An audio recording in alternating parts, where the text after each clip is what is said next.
Hello, magandang gabi sa inyo lahat. So sasagot tayo ng comments ni Joe Mark Ancheta dun sa regarding dun sa reaction video natin dun sa panghuhula ni Jay Costura na unan. So dito tayo mag-start muna. Kasi sabi niya dito, ano ba sabi mo dito? May nag-comment kasi, sabing ganon, kay Steve Huff po, makakabili po niya Spirit Box. Pangalang ng YouTube channel niya po ay si Huff Paranormal. Sabi niya ni Joe Mark Ancheta, may mga nag-expose sa kanya. So parang sinasabi ni ba't may mga nag-expose daw sa kanya? Ibig sabihin, ang inaano ni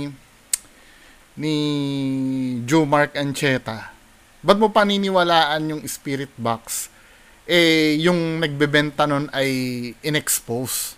Sabi kong ganon, kung may peking doktor ba, ibig mo sabihin, peke din yung gamot na na irereseta.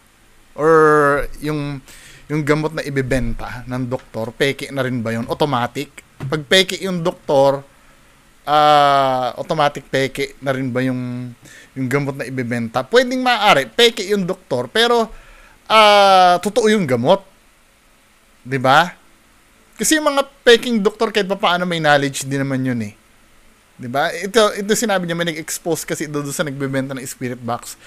Tapos ang sagot niya, bungo tungkol sa peking doktor at tinda niyang gamot. Pag peke yung doktor, wala ka bang doubt kung effective yung gamot o peke? Parang yung endorser ng produkto lang. Halimbawa, walang credibility yung endorser. Paano mo pagkakatiwalaan kung effective yung ini-endorse niyang produkto o hindi? Di mag-research ka doon sa mismong produkto. Bakit kailangan magre-rely ka doon sa endorser? Ikaw naman. Di ba? Bakit magre-rely ka? Tingnan mo muna yung Kasi pwedeng mangyari ganito, halimbawa, commercial model, ang sabi niya, nakakaputi daw yung likas papaya, pero ang itim-itim ng commercial model. 'Di ba? So, does it mean ba automatic hindi na effective yung likas papaya na sabon? Magkaiba yon. Ikaw kasi, terno lagi ang alam mo. Pagka peke nag-endorse, peke na rin yung binibenta. Paano si Donsky? 'Di ba? Paano si Donsky? Nag-a-advertise siya ng flashlight. Peking Ghost Hunter yun, di peking flashlight yung umiilaw yung flashlight niya, men eh. Diba? Yung ginagamit niya sa pag-ghost hunt na ina-advertise si Donsky, umiilaw eh. Peking flashlight ba yun? Wag naman tayong tanga. Diba? Magkaiba yung pagsusuri dun sa modelo, doon sa produkto. Diba, men? Kaya nga yung advertisers, mahalaga sa kanila yung endorser ay credible. Baka di masira yung produkto nila. Oo, baka masira yung produkto, pero it doesn't mean peke yung produkto. 'Di ba? Ikaw din na nag-debunk sa sarili mo eh. Baka masira yung produkto. So, ibig sabihin, okay yung produkto, masisira dun sa Totoo yan. Hindi kita tututulan dyan. Totoo yan. Pagka, si Pacquiao nga, di ba? Nung nagsalita against LGBTQ, inatrasan siya ng Nike. 'Di ba? Pero does it mean ba galit din yung Nike sa LGBTQ just in case na inano siya? O Under Armour yung sumalo sa kanya? 'Di ba nung inatrasan siya ng endorsement ng Nike nung nakapagsalita siya sa LGBTQ, pinili si Pacquiao, ibig sabihin ba yung Under Armour rin 'yon? Anti-LGBT din kaya 'yon? Kung naman, magkaiba yon. Bebentahan ka ni Kuya Red ng Spirit of the Box. Anong Spirit of the Box? Spirit Box, peke naman yung nagtitinda. Bibili ka bungo. Yes, bibili ako. Kasi magkaiba yung magkaiba yung nag-endorse doon sa produkto eh. Paano kung nasuri ko talaga yung produkto na yun talagang effective. Peke lang talaga yung gumagamit. Nagdadrama lang talaga. O paano si Ann Curtis? Naniniwala ka ba na gumagamit ng Cherry Mobile si Ann Curtis? Endorser si Ann Curtis ng Cherry Mobile. Pero nakita ko sa It's Showtime, naglabas siya ng cellphone niya. Ang cellphone niya, iPhone. Paano yon? Ikaw naman. Ang inaano lang sa mga endorser kadalasan, ano? Pero tama ka naman doon sa part na para magkaroon ng credibility. Pero ang main goal kaya nag-endorse ang isang tao, yung influence no nag-endorse. Yun. Yung influence niya. Malayo tong ano mo. Malayo tong mga ano mo dito. Ang iniisip kasi nito ni Jomar Ancheta terno. Basta peke yung nag-endorse, peke na rin yung binibenta or inaano. No. 'Di ba? Magkaiba 'yon. Kasi binabayaran lang naman sa ano sa nag-endorse yung influence niya 'Di ba? Men. Anyway, pagpatuloy natin, ito naman yung comment mo doon sa reaction video kay Jay Costura. Iisa-isahin ko to, men. Itong mga pinagdadadaldal mo dito. Sabi mo dito, tingnan natin yung latest mo hanggang sa newest first na ba 'yan? Ayan.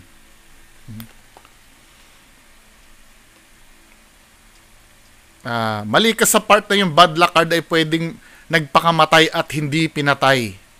Yung bad luck card, ibig sabihin, ginawan ka ng masama. Pag self-inflict, hindi yun bad luck card. No!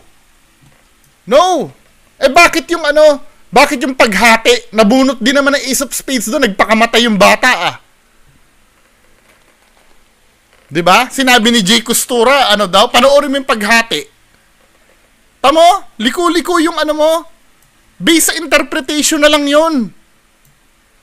Anong mali? Panoorin natin yung paghati. Hahanapin ko yung video na yun. But Ace of Spades din yun. Pero ang sinabi ni Jay Costura, hindi pinatay yung bata, nagpakamatay daw. O, kita mo na? O, hugot ako ng video tangang Jomar. Tangang Jomar, ito ang controversial na paghati. Kita mo, mas alam ko pa pala yung galawan ni Jay Costura kaysa sa yung panatiko ka timestamp 10:19. Tapos ang iniisip niya, hindi daw siya naiintindihan. Okay. Yan. Lumabas yung Ace of Spades dyan. Paano yon? Lumabas ang Ace of Spades dyan. Anong sasabihin ni Jay Costura? Ate, may suicidal thoughts yung anak niyo. Diba? May suicidal thoughts yun. Thoughts pa lang yun, paano yun? Ace of Spades yung binasa niya. Ano na yung sinabi mo dito? Na mali sa part na yung bad luck card ay pwedeng nagpakamatay at hindi nagpakamatay. Yung bad luck card, ibig sabihin, ginawan ka ng masama. Pag self-inflict, hindi yung bad luck card. Paano yan? Paano ito? Ano paliwanag mo dito? Naku po, nahulaan niyo. Nahulaan niya daw, Nahulaan niya daw yung Ang tanong kasi ni Jay Costura, may suicidal thoughts ba to? Kasi nakita niya yung yung Ace of Spades O paano yan? Akala ko ba kailangan may ginawan ka na masama? Hindi daw Di ba? naiintindihan. Tingnan mo Hoy, tanga, tingnan mo. Alalabas paano yan? Ace of Spades. Paano mo i-explain yan? Akala ko ba kailangan gawan ka ng masama pag lumabas yung bad luck card? Ayan na, nagpakamatay Ace of Spades sa lumabas. Sino mali sa atin dalawa? Sabi sa iyo depende sa interpretasyon yan. Depende sa interpretasyon niya yan, kay lumabas yung bad luck card o hindi. 'Di ba? Yabang mo pa dito, mali sa part na yung bad luck card ay pwedeng nagpakamatay at hindi nagpakamatay. Mali daw ako doon. Yung bad luck card, ibig sabihin, ginawan ka ng masama. Pag self-inflict, hindi yung bad luck card. Paano nga ito? Ace of Spades. Sabi niya, suicide daw. Nagkaroon ng suicidal thoughts. Hindi niya nga direktang sinabing nag-suicide 'Di ba? Sinabi niya lang, nagkaroon ba ng suicidal thoughts to? Tinanong niya lang. Then nag-react na, nahulaan mo. Paano nahulaan? Tinatanong nga ako nagkaroon nahulaan na. 'Di ba, men? Sablay. Tapos yung 50-50, ibig sabihin, naghirap pa siya, di agad namatay, ganun. No! Ikaw ang nagpapalusot eh! Hindi naman ikaw yung nagka-card reading eh. Di ba? Yung 50-50 daw ang ibig sabihin, kasi may sinabi si Jay Costura na 5-5, 50-50 daw. Wala namang, nonsense namang sabihin yung 50-50 dun eh. Kasi nga yung patay na yung yung hinuhulaan. Ang ibig sabihin daw, naghirap pa siya. Di agad namatay, ganun yun. Wala, palusot mo na lang to, men. Para mailusot mo yung 50-50 na sinabi na ni Jay Costura na irrelevant. Diba? Wala to. Palusot mo na lang tong 50-50 na to. Kung makabobo naman tong si Bungo na to, lol, nagiging subjective ka naman pag Jay Costura ang ang topic. Ibig sabihin, nag-anticipate ka na bawat move na gagawin niya ay mali. Objective yung mga sinasabi ko. Kailan ba ako naging subjective dyan? Nung sinabi ko na nauna si tatay na magsabi na nakasayad sa lupa yung yung paa. Subjective ko ba yon? Narinig natin parehas yun, ha? Ikaw naman. Diba? Yung pagkakasabi ko sa'yo ng bobo, subjective ba yan? Objective yan. Kasi pinipilit mong tama kahit mali eh. Kahit sablay na pinipilit mo pa. O, di ba bobo yon? Ikaw naman. Walang subjective dyan. Kaya nga nagsulat ako, di ba? Uulitin ko, naiintindihan mo ba ang difference ng subjective at objective?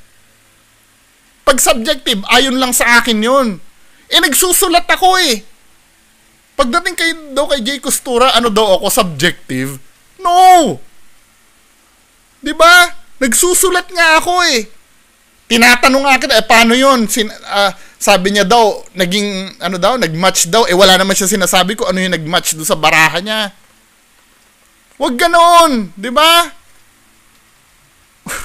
Diba, men? Biglang iniwan after nilang ni-rape at pinatay. Anong after nilang ni-rape at pinatay? 2 to 3 weeks nga bago siya masakal eh. Yung sugat eh. Nakikinig ka ba? Ang tanga mo talaga. O sasabihin mo, subjective na naman yung pagkakasabi ng tanga.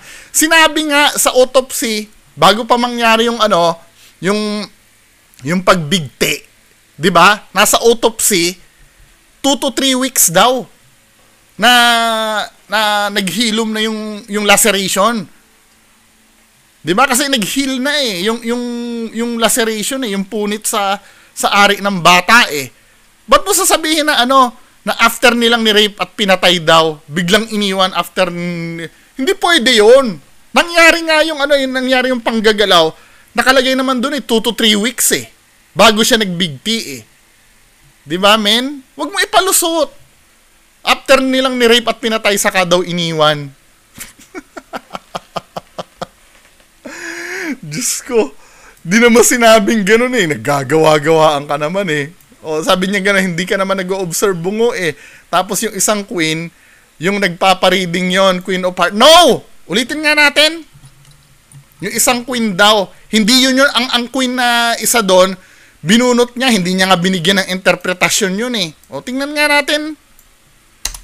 Itong tanga-tangang to, ipipilit niya pa yung niya eh. Hindi daw ako nag-o-observe.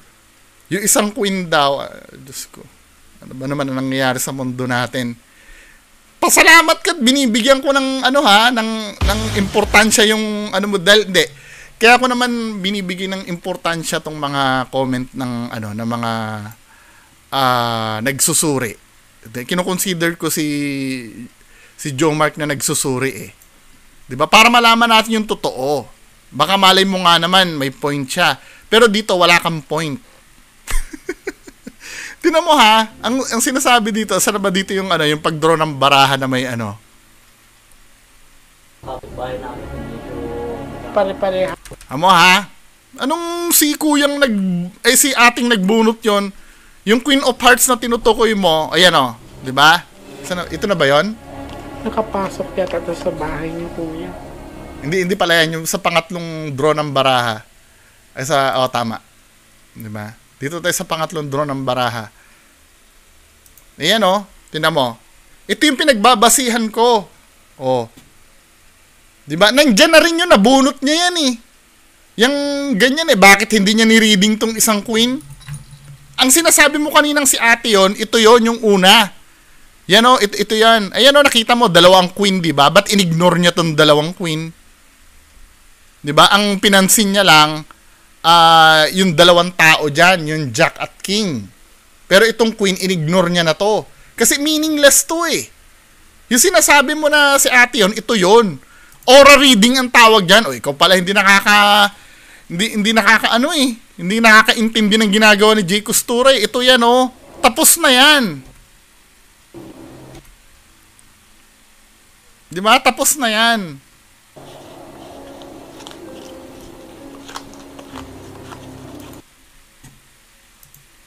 Di ba? O granting ano, yung nagpapareading daw yon, sabi niyang ganon. Yung nagpapareading yon, Queen of Hearts siya.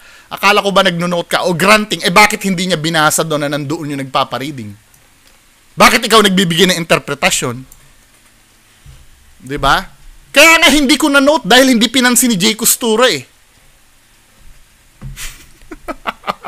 sabi niya gano'n sa akin, biglang iniwan after nila tapos yung isang queen, yung nagpa-reading yun, Queen of Hearts siya, akala ko ba nagno-note ka? O bakit hindi pinansin ni Jay Costura nung nabunot niya yon? 'Di ba? Paano ko ino-note yung hindi niya binasa? Ikaw naman. Actually nga, hindi lang queen ang hindi niya binasa dun eh. Pati ibang baraha dun, hindi niya naman binasa lahat eh. Ang binasa lang ni Jay Costura dito, yung nakikita niyang tao, pero yung mga nandito, sige. 'Di ba? Granting na anong may explain mo dito? Ikaw yung official na taga-explain ni Jay Costura eh. Bad luck card, may queen na lumabas. O paano yung ibang baraha dyan? Kakasabi ko lang po, pag may queen na lumabas dyan, siya na yan. This is a bad luck card. Ano mga baraha na lumabas dyan? Sa pinapakita po sa akin, hindi po nagpakamatay yung ba't yung ibang baraha hindi niya binabasa? Di ba? Di ba minsan binabasa niya, 7 of hook, gumaganon-ganon siya. Pero yung mga ibang doon, ba't hindi niya binabasa? Tapos yung sinasabi mong 50-50, 5-5, 50-50 ka mo, di ba? O bakit hindi na inelaborate ni Jay Costura yon? Kasi irrelevant yun eh. Di ba? Ikaw na nga lang nagbigay ng explanation dun eh, na nahirapan mo na bago mamatay. Sino ba muna hindi nahihirapan na pag pinatay ka? Siyempre, may hirapan ka nun, maaaring nag-i-struggle ka. Di ba? Kalimitan ganon. Hindi naman hindi naman binaril na lang bigla at hindi na naghirap yung tao. Ikaw naman, masyado ka namang di ba? Sabi nga, kulang ka ata sa research, Bungo. Kay Tulfo na rin mismo nang galing na yung mga unsolved crime sa US, nagpapatulong sila sa mga psychic para malutas ang kaso. Tama ka na, di tinatanggap sa korte ang mga yan, pero gumagamit sila ng mga psychic para makahanap ng lead. Yung ginawa ba ni Jay Costura kay Tulfo, nakabigay sila ng lead? Nakabigay ba siya ng lead doon? Wala, di ba? Kaya nga hanggang ngayon, hindi nalaman kung ano nangyari eh. Di ba? Yung mga dahilan mo, kulang daw sa research. Kay Tulfo na rin mismo nanggaling yung mga unsolved crime sa US. Nagpapatulong sila sa psychic. Standard ba yon? Standard operating procedure ba yon? Ng Nasaan sa manual yan? Di ba? Hindi. Pagbibigyan kita, pwede naman mangyari yun na magpahula ang pulis. Pero kung halimbawa 100% effective yan, dapat nasa manual na ng mga pulis yan. Pag dead end na yung investigation nyo, magpa-psychic na kayo. Wala namang ganun eh. Di ba? Parang ganito, yung mga sundalo na sinasabak sa Mindanao, bumibili ng bumibili ng anting-anting. Pero standard ba? Standard ba yung yung anting-anting na ini-issue sa mga sundalo natin? Hindi naman eh. 'Di ba? May mga sundalo talagang bumibili ng anting-anting pero hindi naman standard sa kanila yan. Dahil kung effective yung anting-anting na yan, Joe Mark, dapat in-issue na yan sa lahat ng sundalo. Nag-issue na sila ng anting-anting sa lahat ng sundalo. Same ng sinasabi ko. Kung yan ay 100% effective, di sana kinukuha na ng NBI yan. Regular na dapat sa NBI yan. Ikaw naman, masyado ka namang, nasabi lang na merong mga gumagawa nun. So, pag may gumawa nun, standard na yon, di ba? May mga pulis na nagsisimba muna bago pumunta sa operations nila. So, lahat, paano pag hindi Katoliko yung yung pulis at Muslim? Hindi nga standard yan eh. Ikaw naman, masyado ka naman tanga-tanga. O, sabi niya dito, FY Bungo, may mga tinulungan si Jay Costura ng mga pulis NBI. Pero confidential yon. Sino nga? Paano mo nalaman confidential pala? Sino yon? Kahit ma-mention niya man lang. Sino-sino yung mga yon? May mga politiko. Ang mga galing chismis to men eh. Galing chismis to mga pinagsasabi mo eh. Diba? May mga pulis pero confidential. Confidential, nalaman mo? Nalaman mo na, hindi, granting, pero not accepting. Let's say, may gumawa nga, may NBI nga na nagpatulong kay Jay Costura. Pero pinag-uusapan dito, hindi standard. Diba? Dahil kung talagang effective yan, mga kababayan ko, dapat na yan, regular na nga yan si Jay Costura dapat sa NBI. Diba? O bakit confidential pa yon? Hindi naman sinasabi sa publiko na yung information na binibigay ni Jay Costura, hindi naman sinasabi yun sa publiko Ang gusto ko lang makita, talaga bang may official na na pahayagang NBI na ginamit nila si Jay Costura? Tinanggalan mo naman ng credibility ang mga taga-NBI. Diyos ko naman. Ay, ako. May politiko pa raw na ito, naniniwala ako dito. Na gusto siyang makatrabaho na lang sa kanya. Naniniwala ako dito, pero hindi hindi naman 100% pero tinanggihan. Meron dito, may mga politiko siguro na nagre-request sa kanya, pero tinanggihan niya, 'di ba? Pero walang proof. Maaring na ikwento niya 'yan, no? Pero yung sa police NBI, pwede ba? Nalaman mo nga, saan mo nabasa yan? Na nagpatulong ang pulis at NBI kay Jay Costura. Kay Jay Costura, ha?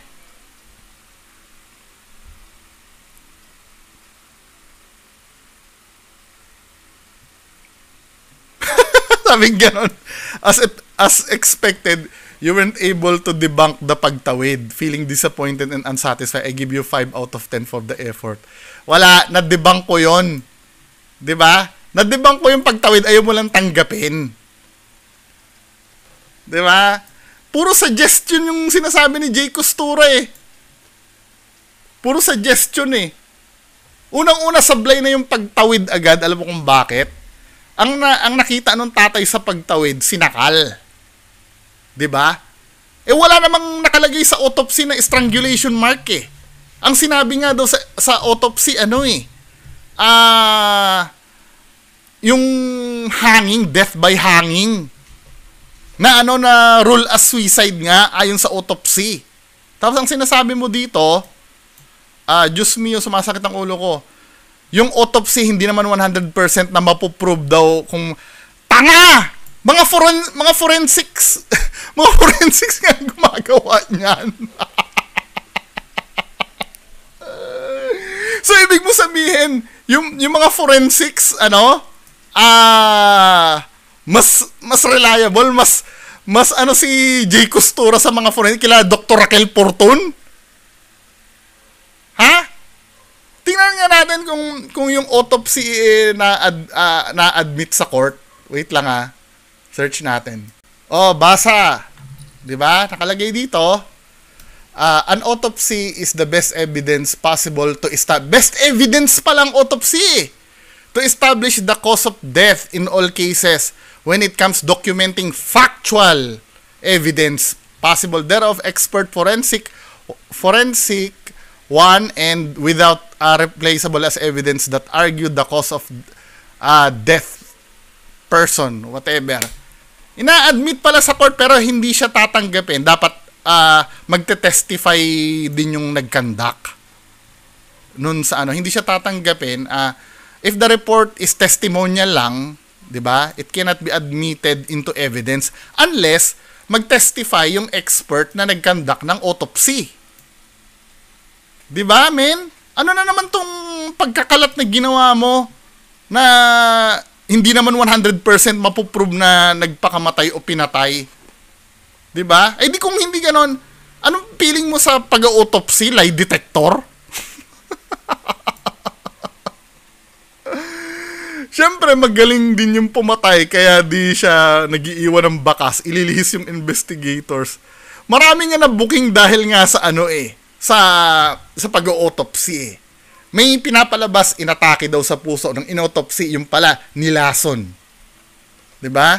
Doon nga nalalaman sa autopsy Yung sinampal ng teacher, 'di ba? Sa autopsy nga nalaman ng mga expert na hindi naman yung pagsampal yung kinamatay. Ewan ko, may result na ba 'yon? Kasi nga ina-argument ni Dr. Raquel Fortun yun Trabaho kasi talaga nila 'yon. 'Di ba? At ano 'yon, sila yung magte-testify doon sa pag-test nila para maging valid na gawing evidence yung forensics. Yung forensics, yung autopsy. Tingnan mo, hindi mo alam yung inaano mo. Dahil kay Jay Costura, ginagawa mong tanga yung sarili mo. Magaling daw yung pumatay, kaya di daw nag-iiwan ng bakas. Nilis yung investigation at pinalabas na nag-suicide yung biktima. Diba? Hoy! Sabi niya gano'n, paano mo masasabing imagination lang ni tatay yung nakita niya? Nakapikit siya Hindi ba imagination? Hindi ko hula yon. Hula mo lang din. No! Diba? Katulad na sinabi ko, kung naniniwala kang pumunta ng spirit world yan, tumawid yan, dapat, yung tatay mo na yan, naka-steady lang yan. Parang unconscious siya o natutulog siya. Kasi nga, lumakbay yung espiritu niya Pero nagsasalita siya Tsaka paano ko nasabing imagination? Talaga nakita niya rin kasi sa sa pagtawid niya. Pinatay pero sa autopsy hindi talaga Nakalagay sa autopsy hindi talaga siya pinatay, nagpakamatay talaga. Ikaw naman, ang tigas ng ulo nito. Nakulangan lang ako sa reasoning mo sa part na yon. Basta sinabi mo na lang na imagination nita. Saan pa kukunin yun? Ano bang, sige, granting na fake, pumunta tayo sa fake. Ano pa ang ano mo doon? Ano pang theory mo doon? Kung pepekein yung pagtawid, ano pang theory mo doon? Saan pa nakuha ni tatay yung yung niya? Saan niya pa nakuha yung nakita niya doon? Sa imagination niya lang naman ang gagaling yun Kaya nga sinabi ko sa'yo, di ba? Manood ka ng mga nagre-retreat sa school. Ginagawa yan. Di ba? Basta sinabi mo lang na imagination ni tatay nabuo sa kanyang utak dahil sa mga sinasabi, yes! Yes! Ba't niya nakitang dinag-ana ng unan? Kasi nga, meron na siyang iniisip. 'Di ba? May sinabi bang nire-rape doon? Kung may sinabing nire-rape si tatay doon, conflict na naman. So, ibig mo sabihin, sabay na ni-rape at pinatay? Ayon sa autopsy, 2 to 3 weeks na daw siyang nagalaw Bago nangyari yung yung pagpapakamatay? Paano nangyari yon? 'Di ba? Abay, kung akong korte, mas papaniwalaan ko yung autopsy kesa dito sa sinabi na to. Dito ka nagiging tanga, men. Science yung kinakalaban mo dito Alam nga namang imagination lang. Imagination talaga. Imagination, men. Kasi nga, di ba, sinabi ni tatay nung inalis yung piring niya, sabi gano'n ni tatay, kaya pala may unan doon. So, ibig sabihin, nag-formulate na siya ng dahilan kasi yun nga ang gusto nilang paniwalaan na pinatay nga yung anak nila. Dahil, sige, paano mo masasabi na pinatay yung anak mo? Siyempre, magfo-formulate ka na sa isip mo kung paano ginawa yon. Hindi mo pwedeng sabihin na basta, hindi, pinatay siya, hindi siya nagpakamatay. Paano nga? Siyempre, mag-iisip na ng explanation sa isip niya yan. Kung paano nangyari yun. 'Di ba? Ikaw naman, pinapakitaan ka na nga ng ng explanation dyan eh. Alam nga namang imagination talaga yon. Kita mo naman na umiiyak na siya at nanginginig. Diyos ko naman, hindi mo daw mapipake ang gunin mo. Dito na nga lang sa sa recollection nga, na recollection, hindi, retreat pala. Umiiyak din yung mga bata. Sinasabi ko sa'yo, hindi fake yung pag-iyak. Kasi nga hinahanap mo dun yung anak mo eh. Retreat. School. Iyakan. Meron talaga niyan. Ayan o. Sorry nag-ano pa eh. Nag-commercial pa eh.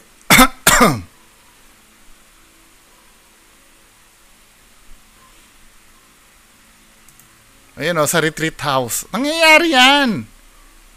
Baka hindi ka kasi nag-ano eh. Di ba? So, ibig mo sabihin, peke lahat ang pag-iyak netong mga to? Totoo yung iyak niyan kasi nga natitrigger yung emotion nila eh. Ang mga sinasabi dyan, habang nakapikit ka, yung mga magulang mo, nakikita mo, di ba? Tapos, kukonsensyahin ka dyan, men eh. Di ba? Dito kay Jay Costura, syempre, miss na miss niya yung anak niya. Sasabihin ni Jay Costura, nakikita mo ba yung anak mo? Ano itsura ng anak mo? Syempre, di ba? Naghahanap ka ng hustisya sa anak mo. May iyak ka talaga doon. Di ba? Hindi ko naman sinabing peke yung iyak eh. Di ka naman nakikinig sa akin eh. Pambihira ka. Sabi niya gano'n, obvious naman na hindi ka naniniwala sa pagtawid. Kung astral projection nga yan, hindi magsasalita si kuya. Ano bang astral projection? Tama? Astral projection. Meaning. Ano ba meaning ng astral projection na yan? Kung astral projection yan, hindi magsasalita si kuya, natutulog lang yan. At yung diwa niya yung maglalakbay. Oh.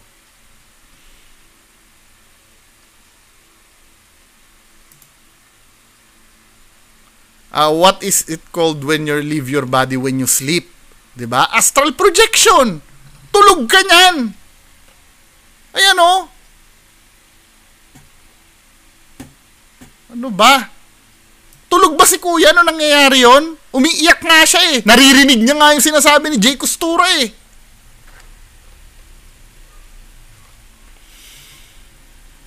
May score ka na ba sa akin o wala pa?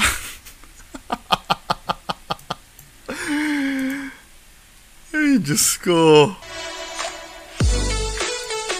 Ano pa yung sinabi mo dito?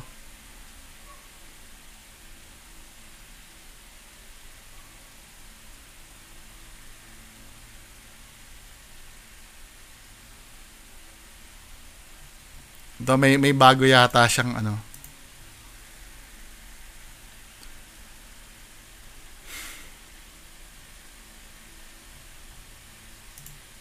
ko ulit. May sinabi ka dito eh. Hindi ko nakikita yung ibang comment mo. Bakit kaya? Hello? Pagka ko. Naririndi ako sa cold reading. Possible second reading na to. Wag kang gumawa ng wala pa tayong confirmation. Wala pa tayong naririndi ka sa cold reading. Talaga namang cold reading yan eh. 'Di ba? O kung may history, di mas lalo nang may alam si Jay Costura dyan. 'Di ba? So ibig sabihin kung second reading na yan, granting second reading na yan. Do sa unang reading hindi pa nalaman yung sagot kung nagpakamatay o hindi. Paano 'yon? Kung second reading, ikaw nga hindi ka sigurado eh. Hindi mo kasi iniintindi yung meaning ng cold reading. Kasi yun naman talaga yung sagot sa lahat na ito eh.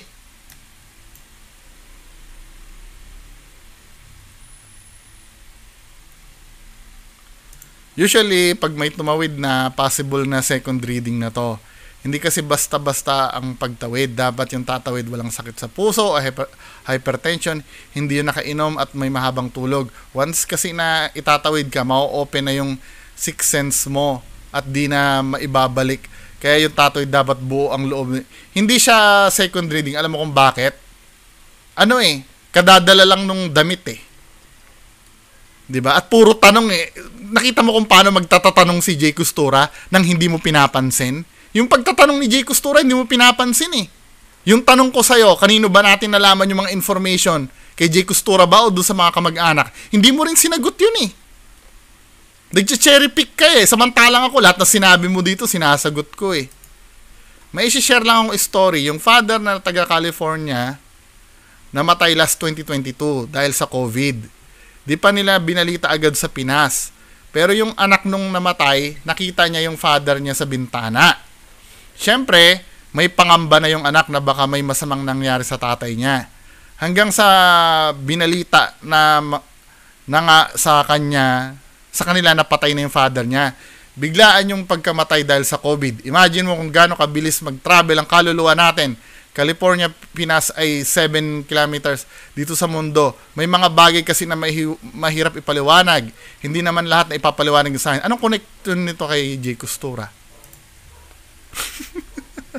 Anong connection? Bakit? Tamo ha? Nakita daw yung father niya sa bintana. 'Di ba? I'm so sure halimbawa, nakita niya yung tatay, buhay pa yung tatay niya, makakalimutan niya na to eh. 'Di ba? Nagkaroon lang ng meaning to kasi nga namatay yung tatay niya. 'Di ba? Pwede alam mong palusot diyan, halimbawa nakita niya yung tatay niya, Pwede niya sabihin baka nanaginip lang ako kasi buhay yung tatay niya eh. Nagkataon lang napatay kaya na nagkaroon ng meaning to. Or halimbawa kung talagang paranormal to, buhay pa yung tatay niya, pwede niya sabihin na demonyo yan, na ginigaya lang yung tatay niya. Pwede yun.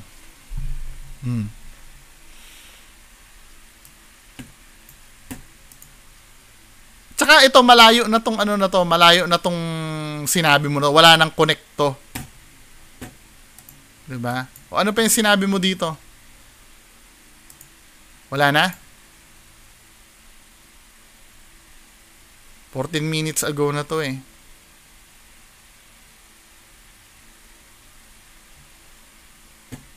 Lahat ng mga sinagot ko ha. Nire-refresh ko pa. So baka may masabi ka pa.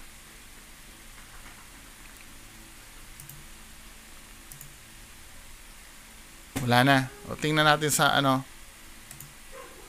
dito sa video comments. Baka meron ka pang bago.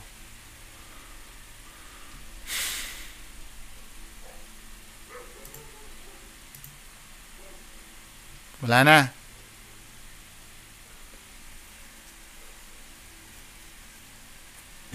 Anyway, wait lang. Meron ako nabasa dito na masakit sa mata eh. Ito, sabi ni Joe Mark, iba na yung huli pero di kulong na yung ginagawa ko ng video, gabi na ngayon. Siguro isang video lang ang magagawa ko ngayon. Ihahabol ko tong sinabi ni Joe Mark, 'di ba? So bukas na yung huli pero di kulong ha. So ito yung sinabi ni Joe Mark. May bago siyang comment eh. Hinahabol ko na to ha. May tinatawag na, nakita niyo ba? May tinatawag na pseudoscience. Walang scientific basis. Kaya tinawag nilang false science. Pero hindi ibig sabihin na hindi totoo. Pero si Bungo, diretsahang sinabi na hindi totoo. Gawa-gawa lang ng imahinasyon. May pinagbabasihan ako eh. Na hindi talaga. So yung sinabi mo na sa simula ng video na to, no, sinabi mo na pagka Ace of Spades, hindi self-inflicted. Tama? Pero napatunayan ko sa'yo na na pwede niya palang gamitin sa suicide yon, yung Ace of Spades. Paano yon? Ano ba, diretsahan ko bang sasabihin na hindi totoo yung sinabi mo? O hindi? Diba? Kapag sinabi ko na nauna yung mga objective yung sinasabi ko, min eh. Diba? Kaya ko nasasabing hindi totoo, objective yung mga observations ko. Nakikita mo naman, may piniplay ako, diba? Inulit-ulit ko pa, sino ba yung una nagsabi na nakasayad sa paa yung bago niya sabihin na nakita niya sa baraha niya. Di ba yung tatay? Ikaw naman. Wag mo namang i-twist yung yung narrative. Di ba? Talaga sablay kami. Kahit saan tayo makapunta. Ay, sinabi mo dito na yung autopsy ka mo. Di ba? Ano yung sinabi mo dito sa autopsy? Natawa ako dito eh. Just imagine, mas naniniwala ka sa hula kaysa sa autopsy. Asan na ba dito yun? Ay, nako. Asan na ba yun? Yung autopsy, hindi naman 100% na mapuprove na pagkamatay. Ginagamit ng evidence yan, men eh. Dahil, galing yan sa objective observations. Diba? Ang pinagbatayan yan, yung pagsusuri ng mga taong nag-aral ng napakahabang panahon. Hindi katulad ng Jay Costura mo na once niya lang nakilala yung tao, alam niya na agad lahat. Mas paniniwalaan mo yun? Seryoso ka? Di ba itong sinabi mo na to? Hindi totoo to? Tungkol dyan sa autopsy na yan? Di ba? Ba't ko bibigyan ng benefit of the doubt ang alam kong hindi totoo? Ano yung pseudoscience sa ginawa niyan? Di ba? Ang sabi mo dito, may tinatawag na pseudoscience. Ano yung pseudoscience sa ginawa ni Jay Costura? Na feeling mo totoo yung yung ginawa niya. Ano ba 'yan? Alin dun yung part na pseudoscience? Yung pagiging psychic niya? Malinaw hindi naman talaga eh. Kasi nga tanong siya ng tanong, di ba? Dahil kung totoong psychic yan, dapat walang shut up lang kayong dalawa. Ito, sasabihin ko, ito yung talaga nangyari. Ganun eh. Tanong ng tanong yung psychic mo eh. Paano mo masasabing totoo yun? Objective naman yun. Nakikita mo naman, tanong siya ng tanong, di ba? Inimbento ko ba yun? Na sinabi kong tanong ng tanong yung psychic mo? Ikaw naman. Gawa-gawa lang ng imahinasyon yun. Hindi mo nga sa akin ma-define ko ano talaga ako. Binigyan kita na meaning ng astral projection. Ayan ang astral projection. What is it called when you leave your body? When you sleep. Tulog ka. Astral projection. Di ba? Tingnan natin sa YouTube kung may astral projection. Tingnan nga natin. Astral projection.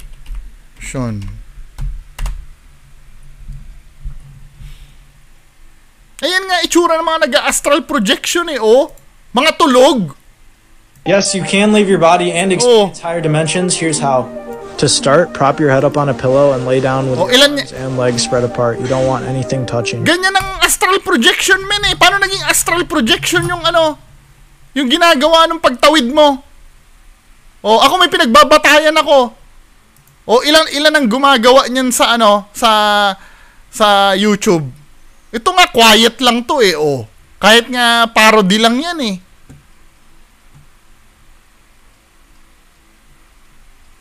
Ayan unconscious ka dapat dyan, men eh. Doon sa nangyayari sa bakit daldal ng daldal yung nag-astral project mo? Para naghangi utak ko doon Bakit daldal ng daldal yung yung nag-astral project? 'Di ba? Ito nga rin tulog din siya habang nag-astral project siya Nakikita mo ba 'yan? Ikaw naman. 'Di ba? Nagbibigay naman ako sa ng batayan, men Tapos ako pa yung tapos pag sinabi ko hindi totoo yung ginagawa ng idol mo ayon sa nare-research ko, 'di ba? Sasabihin mo, saan ba pinagbatayan ng astral projection niya? Sino ba nagsabing astral projection niya? Ni-research mo ba?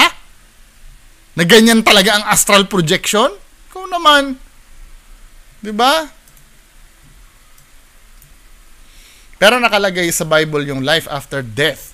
And Ang tanong, naniniwala ka ba sa life after death? Naniniwala ka ba sa about sinabi sa Bible? Naniniwala ako sa Bible.